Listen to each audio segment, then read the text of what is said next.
Hey, it's Simon. And this is Martina. And we're broadcasting out of Kichijoji, Tokyo, Japan, the humidest part of the world. It's a pudding bowl right now, guys. Okay. I'm being very superlative. I know it's not the most humid in the world, but it is Kyoto's gross. probably the grossest part Kyoto's right now. probably worse. Hey, for all you guys that want to travel to Japan, totally I recommend it. I love it. And I recommend avoiding July and August furiously, which sucks because that's usually like the North American time off. Right. I remember high school people's got out, vacations like, June, and whatnot. Just prepare to have your body produce more water and moisture than you've ever experienced in your entire life.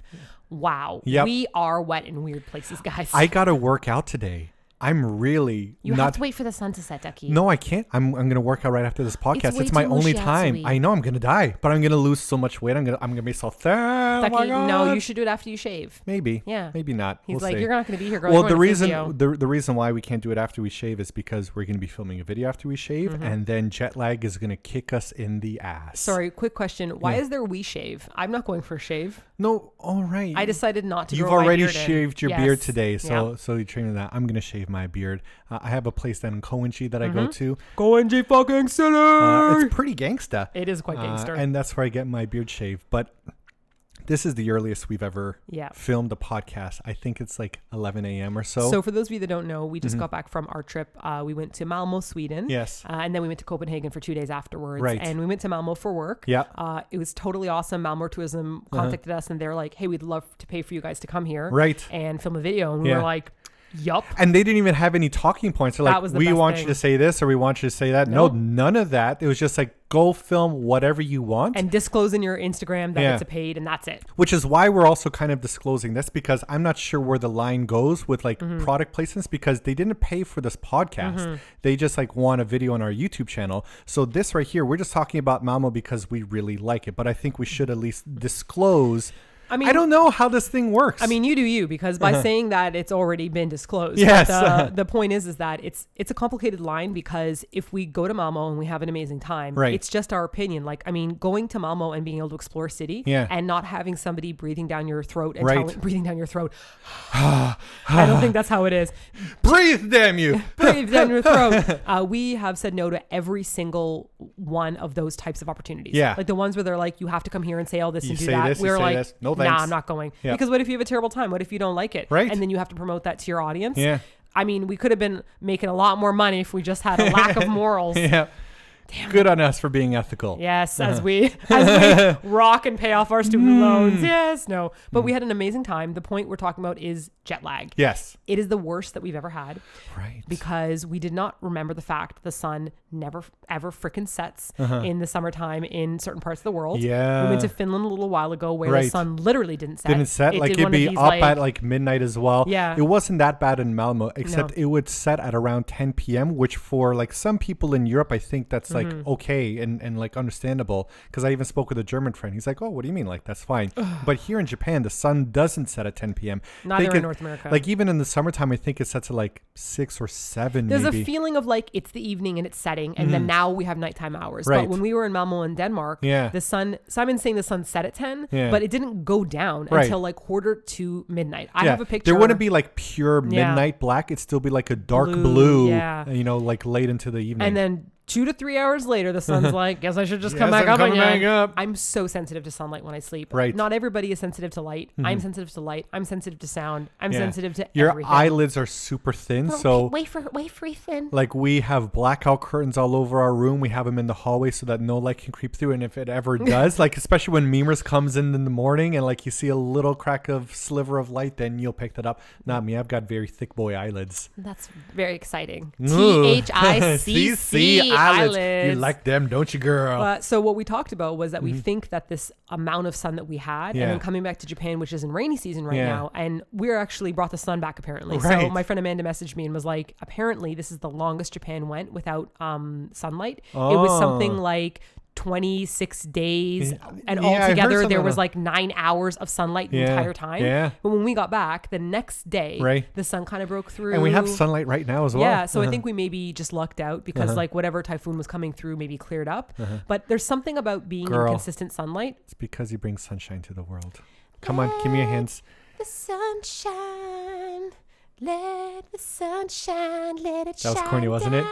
That's a comment of a loving husband. That's a big corny comment. That's a big corny, big cheesy, big corny. I'm really sad we never bought that chocolate bar in Sweden. It was called the Big Corny. Right. And Simon and I have been calling each other big cornies the whole time. But I think the what we're trying to say is because there was so much sunlight in Malmö and Copenhagen and so little of it here, and with the jet lag and time difference, our circadian rhythms are totally way off.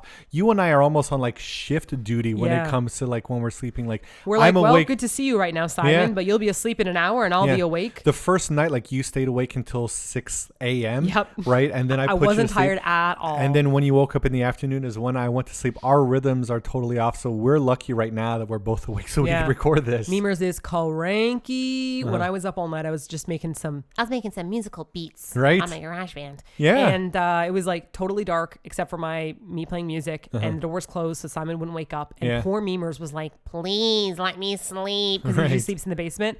And he was so mad and cranky the next morning. Like he's even mad today at us. He's just cranky because he has not been getting his 18 hours of cat sleep. Oh, heaven forbid. Woe is me. Yes. I'll tell you one thing though. For those of you that have traveled and experienced jet lag, I am real sick of people giving advice about how to beat jet lag. And it's nothing to do with me being like offended or angry about it. It's because it does not work. It doesn't work. We travel enough. Yeah. I have not met somebody else except for like YouTube employees. Yeah. Like when we meet YouTube employees, they travel all the time.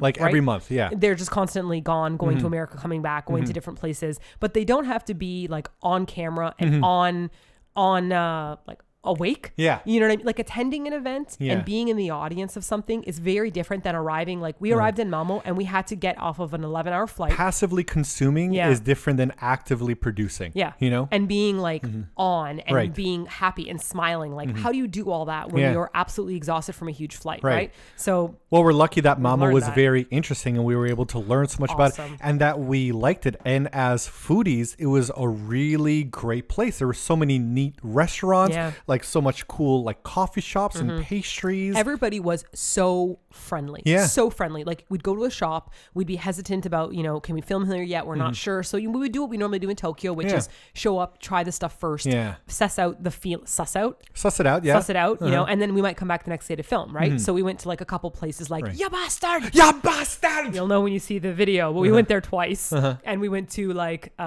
Ugla. We went there like well, let's not give away our whole itinerary. Well, people are like writing down. Oh God, they have no idea. They couldn't even spell it when I was there. I'm staring at the sign and I'm like, how many G's are in here? What are those dots? But when we were there, totally lost my train of thought because we talked about not throwing things away. Wait. You got it, girl. Ya bastard. How happy we were as foodies, how nice everybody was, so nice. Talking to everybody. That's what it was. So we would ask a question and people would right away be like, oh, you should try this shop. You should go here. Like, this is what fika means. This is this is that. It's weird because like some people like told us, in fact, many people told us that people in Sweden are very shy and not talkative, but so many people were open to us. Everybody that we sat beside wanted to have conversations. Yep. I'm not sure if it's because we look like tourists. Like I know everywhere we go, we look like outsiders, especially in Japan. No. We're very like out, like we look different. Okay. Yes, right? in Japan. Yes. Incorrect in Sweden. Because remember that person said to you in Copenhagen? Yeah. We were in Copenhagen and we were hanging out at this big picnic table at this. There was a jazz festival. Yeah. And there was two people beside us. There's a lot of communal tables in Sweden and Copenhagen, right? So we're sitting there and the guy said about Simon is that Simon totally blends in and looks exactly like somebody who is from the area. And he said, I stick out more than Simon did. Right. Which I thought was really surprising. Yeah. I thought that I looked like maybe I'm so Swedish. Then how is it that everybody's always so open and talkative to us? Is it that like people like are misrepresenting Sweden, or is it just that we got very lucky and we like met some really nice people everywhere we went? I have a theory about this. Okay. When we were talking to Tia, the girl that we met in Copenhagen, Tio, she had a really interesting name. Tia. Why did I say that? I remember because of Toronto. And Theo, T-Dot, right? Tio. She was saying that when it comes to like people that are from Copenhagen and from Sweden, they tend to be like cards to the chest until you open up the conversation. So she's like, she would never enter our conversation and say, oh, hey, where are you guys from? She goes, you kind of match the energy of the person you're with. It's very private. So she says, even though we're sharing this table, I missed that part of the conversation. You were actually gone getting food. Right. Yeah. There you go. So much awesome food. Everywhere. I gained 5 pounds. Yep. Yep, actually I did. gained. Yeah, I every actually time I gained got on the weight. scale, I'm like, I see it on my worth it. stomach because like our scale also measures fat percentage, and I went a whole percentage up percentage. So I'm gonna cut back a bit on some of the things we eat. Also, I know that we discuss a lot about weight and working out and dieting and stuff, and I don't usually use the word triggered, but like I'm gonna say I don't want people to feel triggered or upset or worried about us regarding weight and how much we talk about it. Right. It's not so much about the way that we look, but so much about health. If you're a foodie and you have to eat an excessive amount of stuff every day, like recently I answered a comment on our 48 hours in Taiwan, and someone was like, "Did you really eat that much food in 2 days?" And I was like, "Yes." Yeah, literally. We got up in the morning. We didn't eat any hotel breakfast. We had like a light juice or something. We'd go to the gym. Yeah. And then we'd be out filming all day long to the very end of the day. We'd come back, we'd go to the gym, and then we'd go to sleep. And the idea is that if you're going to eat that much food, you got to make sure your body isn't like being balanced. It's being sluggish or being pulled down.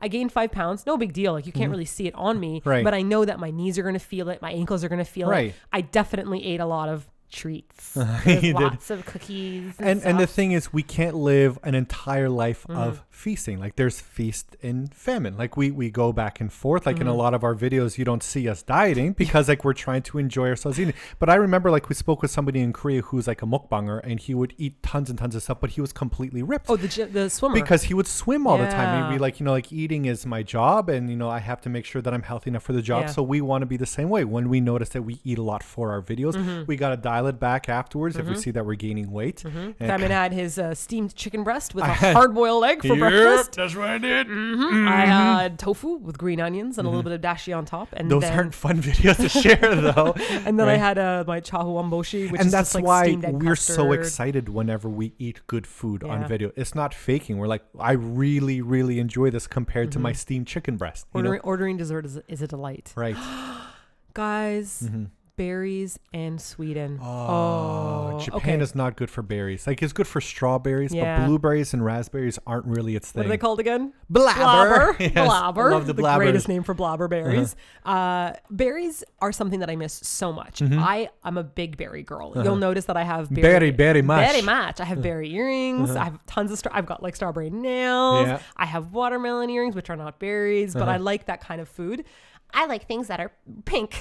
Pink foods, but yeah, I love berries. And I heard a lot about Swedish berries. My friend Angie was like, "Oh, make sure you have the berries. It's berry season." And I was like, "All right, we'll see." Because Korea had dope strawberries. Japan has dope strawberries, but they don't do blackberries, raspberries, or blueberries. And I had this summertime dish at the end.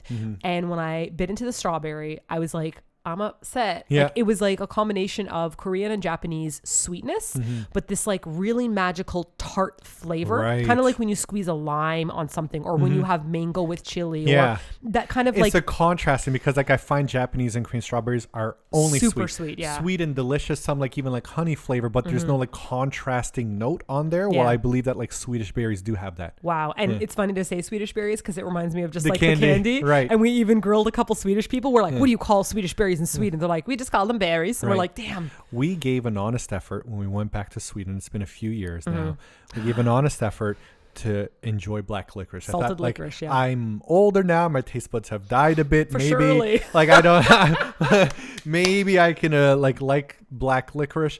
And I remember trying it, and I bit it. I'm like, oh my gosh, this is actually good. Nope, this is terrible. Nope, this is terrible. I still can't get into it. It's just gross. And we actually spoke with a Swedish person who also finds black licorice disgusting. Yeah, we're very good friends, best friends. We've become best friends, and I don't know her name ever.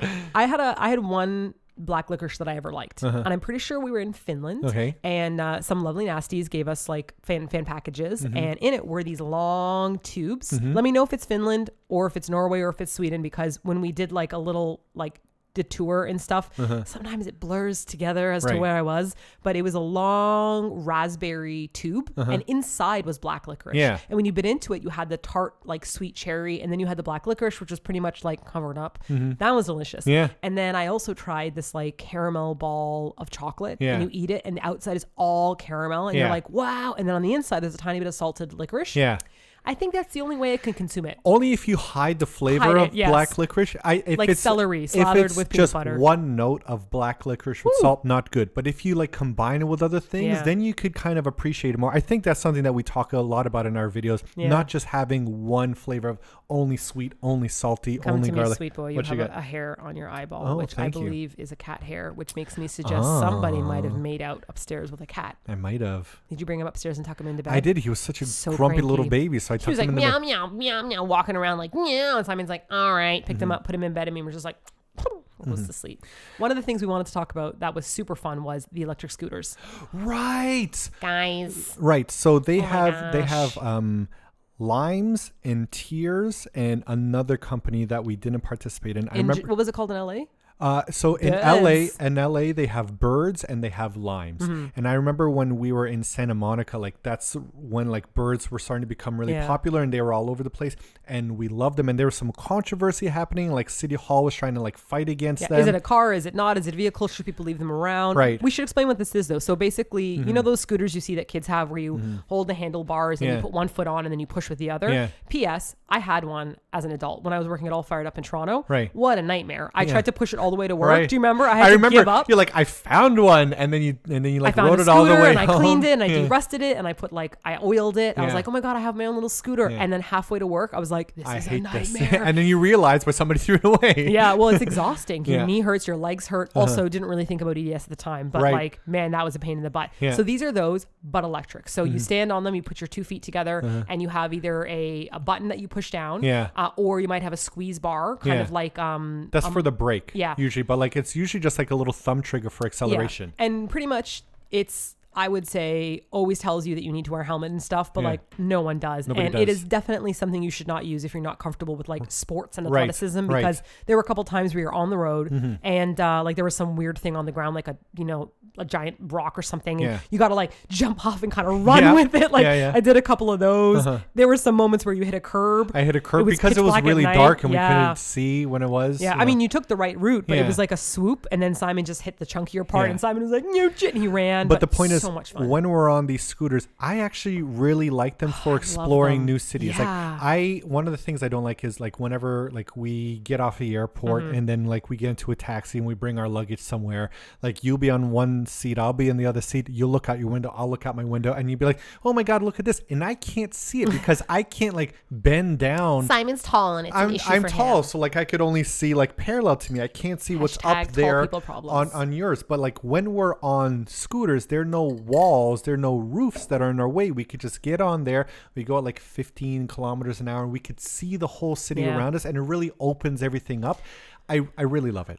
We loved it. I love it. I loved it more in Europe than I did in Santa Monica, because Santa Monica didn't really have very good bike lanes. No. They had like really shoddy bike lanes where you'd be like, and there's like people were on the sidewalk and there were cars right beside you, and we were like worried about doors open. Yeah, it was pretty terrifying. But like Malmo is the 5th most bike friendly city in the world, supposedly, and we could see it because they had their own bike lanes and bike lights as well, and it was very easy for us. I felt a lot safer with those scooters in Malmö than I did in Santa Monica. Copenhagen also has a bike culture as well, and it's interesting to see how many countries around the world have such an extreme bike culture, and then you go back to your home city where people are still fighting about it. Like you go back to Toronto and bikers are like, we want rights, and cars are like, we want rights too, and I'm like, guys, like the rest of the world is just doing it right. Yeah. Bikes have their own lights. Yeah. You just follow the rule. Like literally there's a light for the car. Yeah. There's a light, the person, so that you can walk. Yeah. And then there's a tiny little miniature light that's made for bikes. Any kind of bikes. The infrastructure is built for it, but for like cities like Toronto that I think are like trying to like be more bike friendly, they don't have the bike lanes built.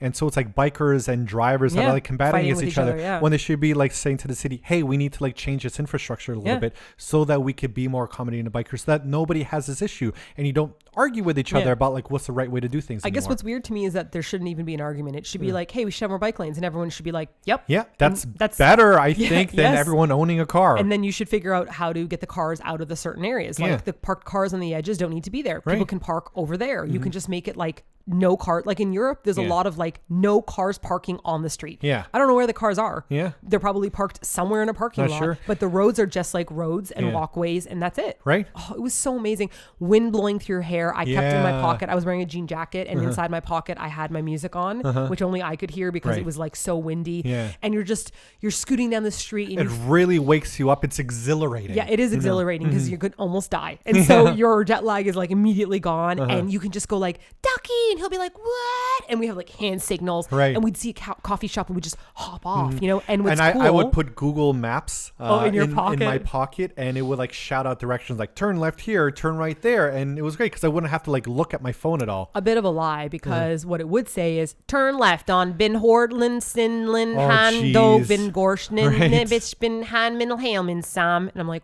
what? I find it hilarious, especially like when we were in Korea, whenever they try to like do the navigation there, like turn to Jongnam, Songnam, Ildan, Jilro. You even said it better than they did. What are the roads? I don't even, because Korea doesn't have road names. Yeah. Right? Now that I'm traveling more around the world, I realize that a lot of people know places based on landmarks and locations. Yeah. And if you try to do roads and roads names, that's just the infrastructure that we grew up with. So we was quite centric of us to think that everywhere around the world does things like this is the street and this is where you're going. Like if you go to Kyoto, literally Tokyo uses GPS. You just simply go to Kyoto and the taxi drivers are like, where are you going?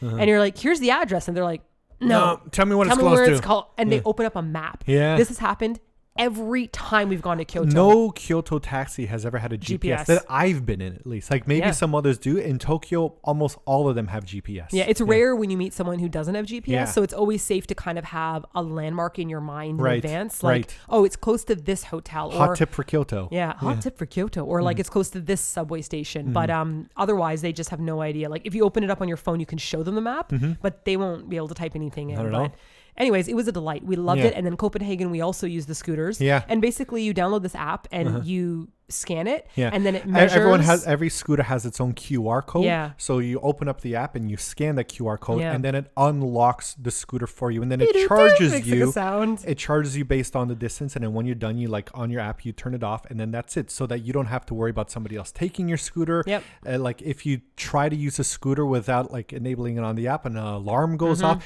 it's actually a pretty clever design. I really think it's smart. It's quite clever. And it's also a really neat way to, I think, like reduce your carbon footprint, even though that sounds like really cheesy. But, you know, whenever we would travel, we normally had to take taxis everywhere. Right. Like you don't have a car. We didn't take it. Not once. Not once. Okay, sorry. That's a lie. Twice. Once from the station to the hotel. Yeah. We dropped off our luggage. And then once to get back to the station. But without those scooters, we would have taken taxis everywhere that we went. They would have been unwalkable distances for us. And we went all over Malmo. Like we would go to the far right side, which is like the edge near the ocean where like the sunsets would never set over this gorgeous ocean with people jumping into the pier. And you're like, damn you for being so beautiful. We could see things more than we could in taxi. We could hear things more than we could. We could smell, like it's so much more sensual being, sensory, sensual. Like taxis are just the boxes you float in from point to point and you don't really get to take in the city as much. Yeah. I love the electric scooters. Would not have worked in Italy though. The cobblestone everywhere. Right. Especially when we were in like Malmö and we get to some streets that wouldn't be bike friendly. You'd be there like, I had to get off them because it hurt my joints. They'd be the worst. When we were in Copenhagen, it was funny. The first day that we arrived, we got into our hotel. Yeah. What's neat is that we took the train across. Yeah. And did you hear what the hotel person said? What? They're like, oh, did you just arrive? And we're like, oh, we arrived from Malmo. And they're like, oh, how was your flight? And we're like, oh, no, we just took the train across. And he's like, oh, the economical way. And I was like, what do you mean? Am I going to take really taking the train from Malmo to Copenhagen is only half an hour. Yeah. Am I going to fly from Malmo? No, people usually get a taxi apparently. So they take a taxi from Malmo and they take it across the toll bridge to, Yeah, no, we went the cheapy way. Yeah, we took our luggage. We took our luggage. We got on the train. I'm sorry, Fancy Pants Hotel, but we are little plebs and we are going to take the train. It's nice to take the train and to look over the view of the ocean. And to see other people there as well. Like we had a nice chat with a woman the first day we arrived in Malmo. The airport, like the train is right below, so we just went down to the train and the woman across from us, we shared like a little table space because it was packed. She's like, oh, where are you guys from? And we chatted with her. She's like, my sister takes the train every day. Right. She commutes. Yeah. She's like, this is what I do. Here's where I live. And she like chatted with us. She even wrote us down some recommendations, you know? I think it really connects you with the city and the community more. Yeah. Yeah, because you want to live the way people are actually living. And I think that's a very nice way for us to end this week's podcast. Oh. Because now our time is up and it's time for us to get going. I gotta go to physio. You gotta go to physio and I gotta get my beard trimmed. I never look this nice going to physio. Okay, normally I go in like, for those of you that are watching met the me video on the street as well. I usually have like dumpy jogging pants on and a t-shirt that's like Leviosa, not Leviosa, or like a Loki shirt. Yeah. No makeup. I just like go and I'm like physio. But you got dolled up for this podcast. I did not. In order to beat jet lag today, I'm going to physio. Yep. You're getting your beard trimmed, and then we are meeting up in Koenji, and we are going to go filming a video, and then that video will hopefully keep us awake. Yep. When the video comes out, I'm sure you'll see just how tired we were. And I hope you like the Malmo video that we're working on because it is a huge video. I think it might be more than half an hour when we publish it. We're trying to figure out what to do. So let us know if you're okay with it for real. Don't just be like, we love you guys. Like really let us know because it's like a 40-minute video right now. Because there's some YouTube channels that I like that when I see a video that like 26 minutes, I ain't got time. Like when those like Claire tries to cook things and when I'm like, I ain't got half an hour to dedicate 29 to minutes this for Pop Rock. I'm like, I can't do it. I got it. Fine. Maybe we just work too hard. We're like 29 minutes. Like what is this? We watch things like It's Bruno on Netflix, which is 12 minutes. We're like, fine for perfect. me. We're like, eat our food. Okay. Anyhow, we miss you guys. I'm going to hug my stand. I feel like we've been gone forever. I'm tired. I'm strange. And that's it. All right. Take care, everyone. Bye, guys. Talk to you soonish. Bye-bye.